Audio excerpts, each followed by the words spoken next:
So, dear participants, dear colleagues, dear Vice Rector, I'm very happy for being here. It's an honor for me for being here. And first of all, I would like to express my thanks to Professor Kabura for her kind invitation. It's a great occasion for all of us because even though that this this venue is not so crowded, it's quite internationalized, as you can see. There are people here from Greece, from Italy, even from China. Yeah. So, and of course, there are also participants from all over the world, from Seychelles, etc. Sorry to interrupt, because you said Seychelles, Poland. Maria Felice told me that we need to hear your point of view as Greece. But because we have so many good cooperations with other countries, they come under the umbrella of Greece. So we have good cooperations with Seychelles, with Poland, with many countries. And I said, okay, let's bring them. If we have good cooperations with people that they are trying to do good things about not having fraud, this means that we have a good image as well. In any case, in my point of view, as far as I'm concerned, I have to say that this project is quite effective as far as I have been in touch with your work from Felicia's presentation, from Sophia's presentation. They've done a great job, and in a context of Mediterranean countries where the public administration used to be not so effective as it was in other countries. So, well, we have to be frank here, and but things are changing as it was already indicated. Culture is changing, as the vice director said. Education is changing, and there are institutions, brand new institutions, even in the Greek legislation, the Greek legal framework, such as this one that I'm going to present you now, the Integrity Counsel Mediation. So mediation, it can be a new tool, and I think that it will be a good idea for your project to think about using these conflict resolution tools also for combating fraud. That's true. That's a new reality, as I've already said, in the public administration. Mediation and integrity, there are notions, there are issues that in the legal framework. And what is mediation? Mediation relates to a different form of administrative intervention. It's an alternative form of finding a solution. And mediation as a process is also adopted by the European Union, by the European Ombudsman. I'm not reading exactly what's written in the slide. You can see on yourselves. But in any case, it is pointed that mediation has several pros and not so much cons, as far as I can think about. The pros is the confidentiality, the impartiality, neutrality, transparency, expertise, and prestige. And it's one of the peaceful resolution of disputes and conflicts. It stands besides the state judicial power. And mediation is not something new. I said that something new in the public sector, but actually in our culture, it's not something new. We can first meet mediation in Iliad of Homer's, where the parents of a dead man, they forgive their son's murderer.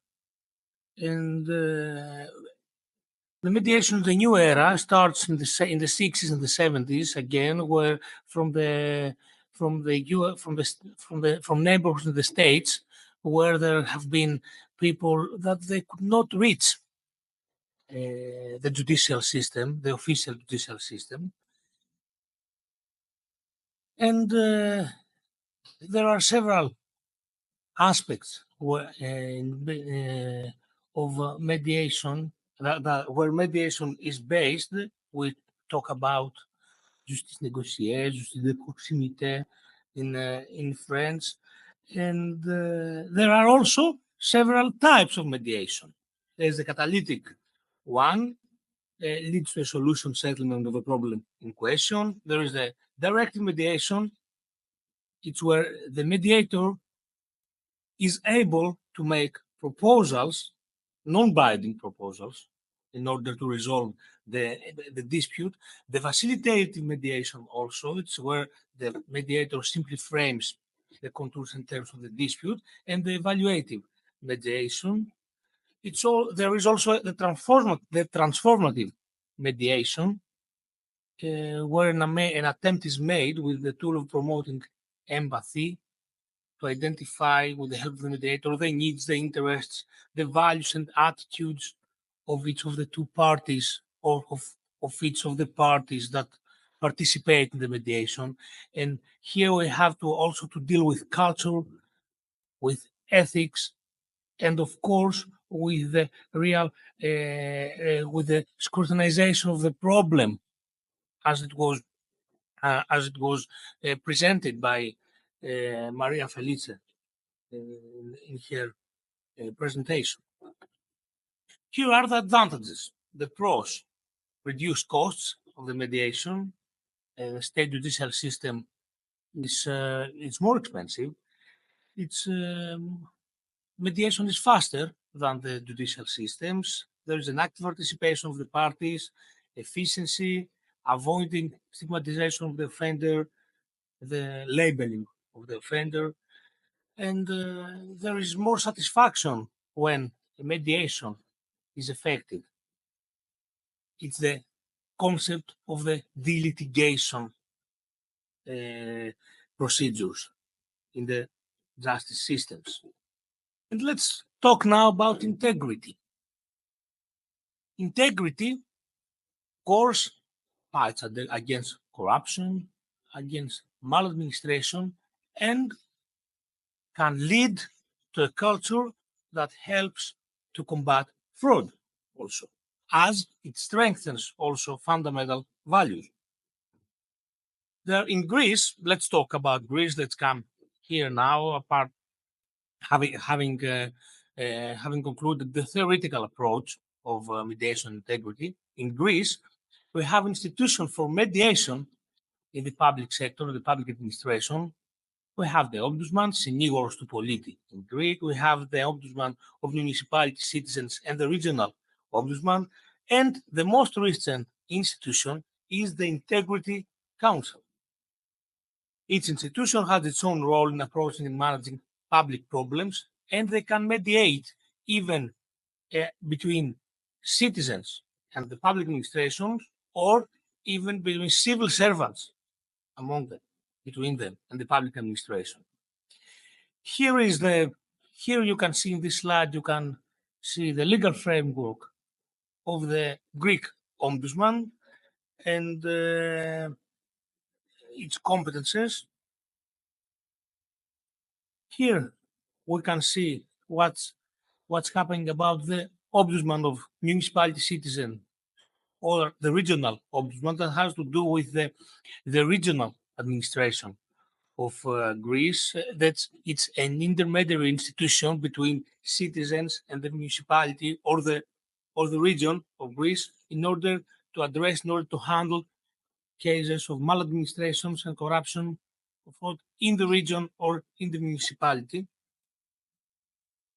And let's talk about the Integrity Council. It's the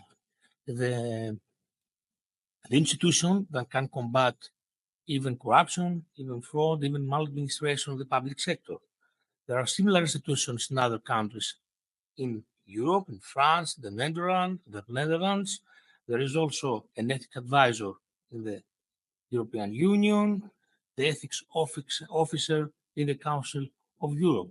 And here you can see the combination between ethics that Sophia analyzed before this presentation and the role of Integrity Council in this project, in this idea of combating fraud. Here, the Integrity Council has to do with all this, with all these behaviors, corruption, harassment, restrictions, etc. And they can search for, every civil servant can search for support or information, advice from the Integrity Council.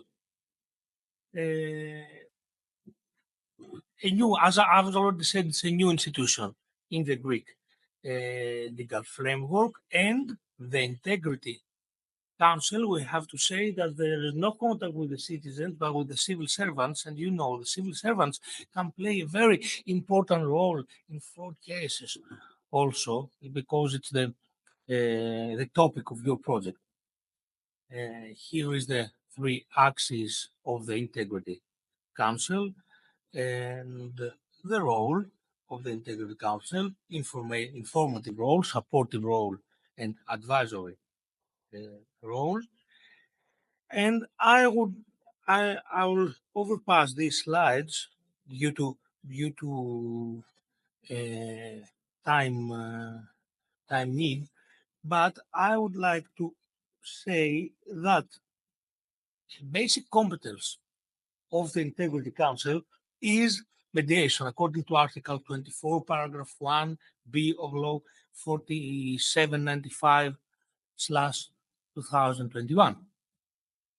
There are so three axes standards for the establishment of mediation framework, taking into account of the points of friction with the lege lata order, the protection of rights of the aggrieved party, and the restoration of the injured party and the public interest. So the Integrity Council can do a mediation in order to resolve cases that comes to him. And there are also some other de lege ferenda suggestions. So it may be the incentives to the integrity, the responsibility bonus of the Integrity Council, the assurance of objectivity and impartiality so as to be an even better mediator, the extension of confidentiality and discretion. Integrity Council is obliged to be confident, to be discreet, but the law may change, should change the lege ferenda. This confidentiality should be extended to the staff, to the supporting staff of the Integrity Council. And also, I think that it's a great occasion, it's a great chance to shape a specific mediation procedure for the Integrity Council as it is a competence of him. Also, I suggest that you may think in terms of implementing your project, the role of Integrity Council to your countries, to your legal frameworks, so as to be helped to strengthen your the outcome of your project. Thank you very much for everything.